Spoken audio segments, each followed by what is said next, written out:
Good morning, good morning.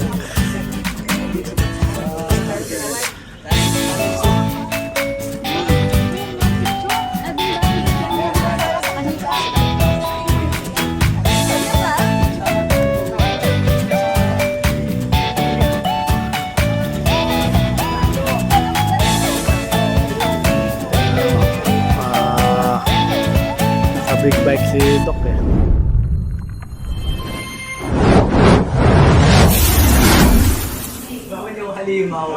Good morning sa mga nandito, no, lalo na sa aming bisita na ngayon si Brother Cesar Nerida from Samba po. At salamat din sa mga taga Mandaman Junior na nakarating din dito, no. Thank you din sa mga Senior Biker Province of Cavite na narito na kanina pa kami nag-aantay sa inyo, diba? Ngayon, eto, meron ho tayo interview na isang junior. Susunod ko na yung isa. Pakilala mo na ako sa'yo. Ako si Miss Sis. Mrs. pala. Mrs. Missy Bona na Senior Biker Province of Cavite. Isa po ako sa president dito. Isa lang naman talaga president. Ako yun.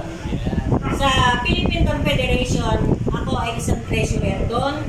Moderator, officer, na siyang nag-a-approve at nagdi-decline ng lahat ng mga gustong mag-join at na mga gusto rin mag-post ng mga hindi magaganda, kaya ako din yung nagdi-decline ng mga post nila. So ngayon, meron po ako yung interviewin dito ngayon na isang junior ng Mandaman. Kuya, ano pangalan mo? Miss ko na ako po si Kim sa Australia. Okay. Ilang taon ka na? 14 po. 14. Doon sa 14 anyos mo na yon, sumasama ka ba sa mga long ride? Opo, nakakasama naman po. Very good. Pagka sumasama ka sa mga long ride, meron bang consent ng parents mo? May waiver ba kayo? Usually po kami yung mga long ride ko, kasama po mga kaibigan ko. Bali po, pinapaalam po sa mga magulang ang kasama ko para po, pag may nangyari sa amin, kukontak po yung mga parents namin. Pero hindi lang doon dapat. Dapat meron kayong waiver. Hindi kasi po pwede yung verbalan. In case na may mangyaring emergency, sabihin na natin, wag namang mangyari. Meron contact person na talagang kukontakin para in case of emergency, madaling magkaroon ng komunikasyon. Dito sa amin sa Senior Biker Province of Cavite, meron kami pinatutupad sa amin mga junior na pipirma sila ng waiver. In case na naman ang mangyari, walang pananagutan ang asosasyon. Dahil kasi once na merong ride na nagkaroon ng abira, lalo na kayo mga junior, medyo mga ano kayo, agresibo, di ba? Aminin natin hindi, talaga agresibo ang mga junior. Ngayon, kung sakaling may mangyari, sino ang dapat na tawagan? Magulang. Tinatanong ko, may consent, di ba? Sabi mo, meron. Meron ba kayong pinil-apan na waiver? Wala pa po. Hindi pa po siya nakakuha. Sino ang dapat mag-issue? Si Sergio. Bakit wala pa kayo ngayon? Ako din po kakasama ko lang yung kasi kakapili ko lang po. Pero dati po nakakasama na po sa kanila. Hindi lang po ako uniform sa Kabos Command. So, napala ako po sa mga. Pero dapat, bago ka sumali sa isang grupo, alamin mo muna yung rules nila, yung guidelines nila, di ba? So, tapos, kung sakali man na meron kayo mga rights, yung waiver na yon, yun ang hahawakan ng opisyales na ano man ang mangyari, walang pananagutan. Meron pananagutan, may part pa rin. Pero hindi yung talagang totally na sila yung mananagot. Kasi meron consent ng magulang, may pirmado ang magulang na ano man mangyari. Hindi pinorse ng samahan ang pagsama mo, di ba? So, ano masasabi mo ngayon doon? Ano ang dapat mong gawin? About po sa waiver na yun, kung pirmahan po ng magulang, dapat pa rin po ako mag-ingat kasi nakadepende na po sa akin yung mangyayari sa sarili ko. Mahirapan mo po masagot ng magulang kapag na-aksidente ko, kasalanan ko pa rin mo. Kaya po lagi po mag-ingat sa mabilis man o mabagal na ride. Very good. Pero ano pa ang dapat mong gawin? Po ako nag-iingat kasi nga ngayon po, mainit din po kaya lagi dapat hydrate din. Lagi dapat may baong extra money, please magputasan. Saka po yung mga kasama natin, kailangan po natin tulungan hintayin kasi lahat po tayo dugo sama-sama.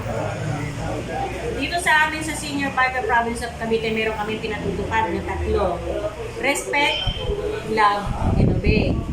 Respect, dapat respetuhin mo yung mga nakakatanda sa'yo. Respetuhin mo yung mga officers, di ba?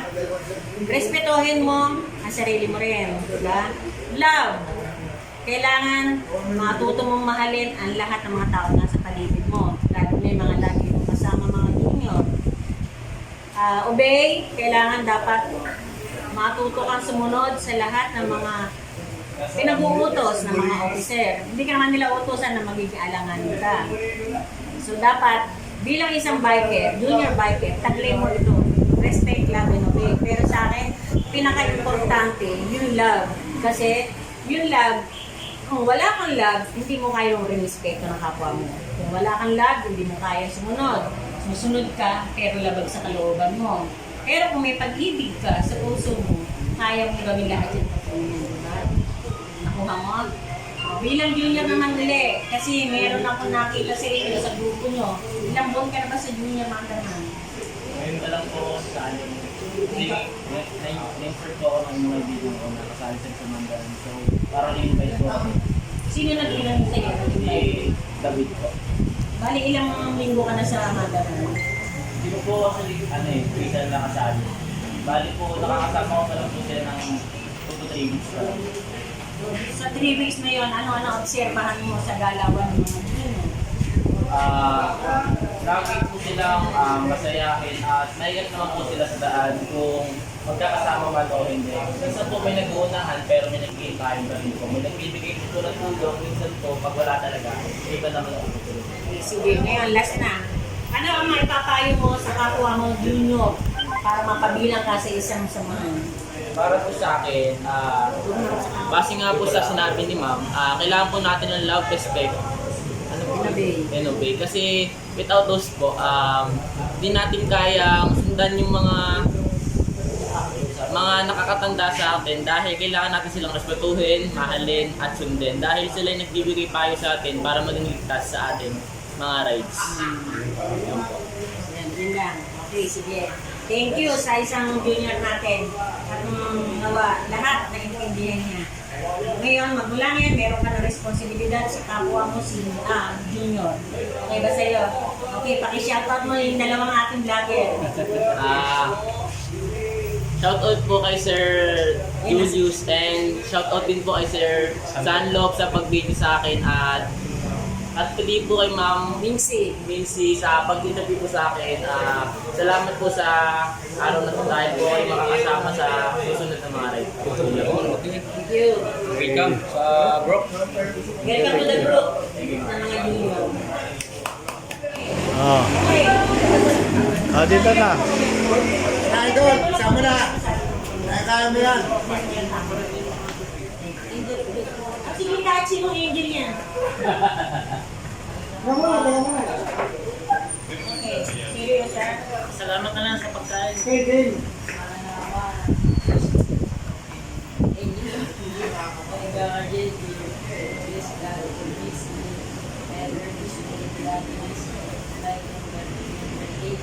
Amen. Amen.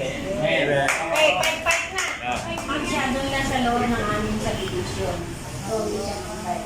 Kaya kung makikita niyo siya, say hi lang. Idol, sir.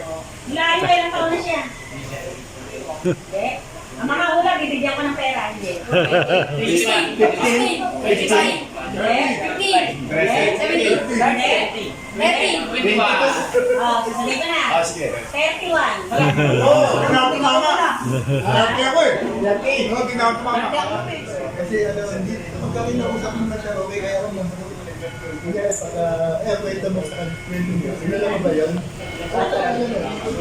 Siyempre nga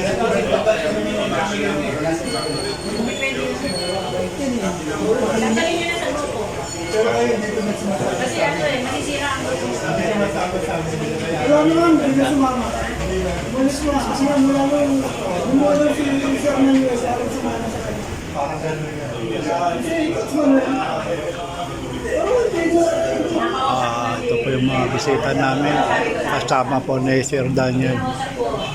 Mga Sambo bikers. Lalo pa po yung Sambales. Tsaka yung mga bata na Mandaman junior cyclist. Pero gets mo. dito po sa headquarters ng Senior Bikers, Province of Cavite.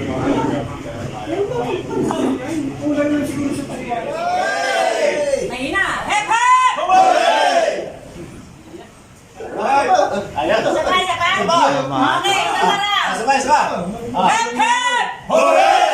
Mabuhay ang Philippine Confederation of Senior Cyclists! Mabuhay ang Samba po! Mabuhay ang Senior Biker Province of Cavite! Mabuhay tayong lahat! Hanggang gusto nyo! Banda ba? Wala! Ayan. Ito po yung mga junior ng Mandaman. Ayan, Sir Daniel Swede. Ano to? 0.5 ba to? Okay, good afternoon, Philippine Confederation of Senior Cyclists. We're here once again live from the Senior Bikers of the Philippines, Province of Cavite, headquarter. No? At kami po yung lubos ang nagpapasalamat sa pagpunta at pagbisita ng Samba po ng Senior Bikers of the Philippines. Bataan, Olonga po, Zambales, under Cesar Merida Matias and Benny Paella. At kami rin po yung lubusan nagpapasalamat sa Senior Bikers of the Philippines, Province of Cavite, sa kanilang magandang headquarter under Bong Lucia. Maraming salamat, sir. Ayos. At ang masasabi ko lang po at kami po lubusang nagpapasalamat sa pagdalo ng ating affiliated group ng senior and junior cyclists of Olonga po, Bataan, Zambales. No? At sila po yung nag-iimbita rin sa akin para pumunta sa Olonga po.